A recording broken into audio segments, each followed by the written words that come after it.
Олег Михайлович, здравствуйте. Мы поздравляем Белорусский союз архитекторов в вашем лице с юбилеем.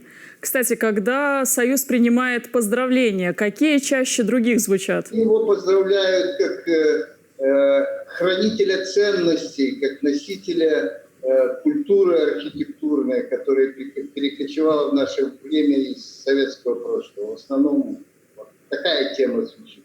За сохранение традиций. Одна из целей Белорусского союза архитекторов – это развитие национальной культуры. А о каких практических шагах в этом направлении можно говорить? Применительно к архитектуре слово «национальный» не весьма употребим. Архитектура – наднациональное искусство.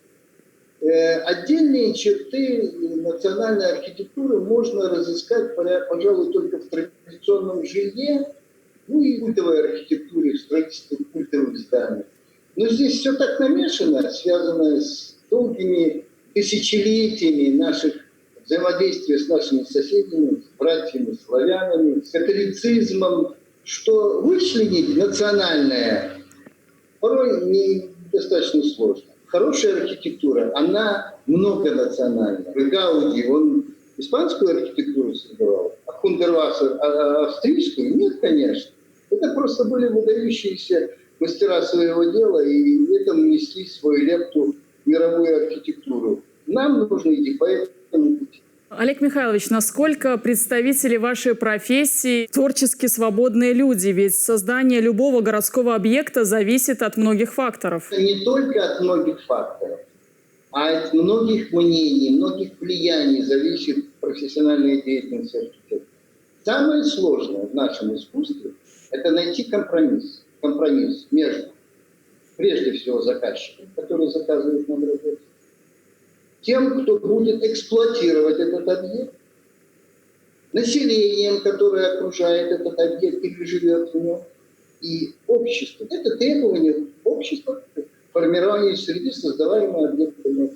Но найти этот компромисс, сохранить свое архитектурное лицо, кому удается это сделать, становится настоящим архитектором, настоящим мастером своего дела. А каково участие белорусских архитекторов в международной жизни зодчих? Мы являемся членами Международного союза архитекторов и Международной ассоциации союзов архитекторов.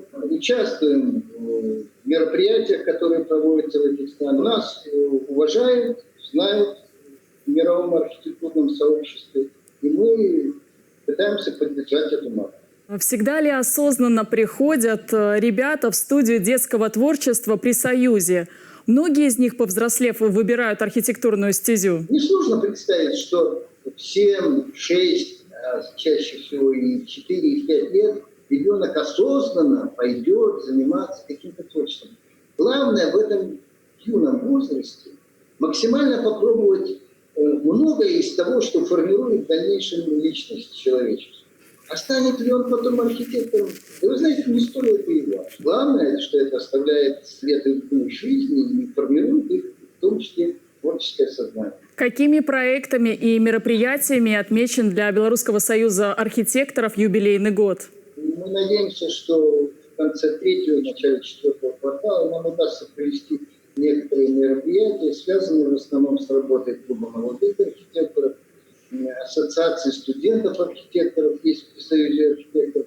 Возможно, в рамках этих мероприятий мы отметим свой юбилей. А вообще у нас есть традиционные мероприятия. Мы раз в 2 года проводим такой обширный фестиваль белорусской архитектуры, на котором действительно демонстрируем свои достижения за прошедшие годы, в котором принимают участие и зарубежные архитекторы братских стран и России, и Украины, и ближнего и дальнего зарубежья. Это знаковое явление для нашей культуры. На будущий год мы планируем очередной такой фестиваль. Олег Михайлович, спасибо за разговор. И еще раз поздравляем в вашем лице Белорусский союз архитекторов с юбилеем.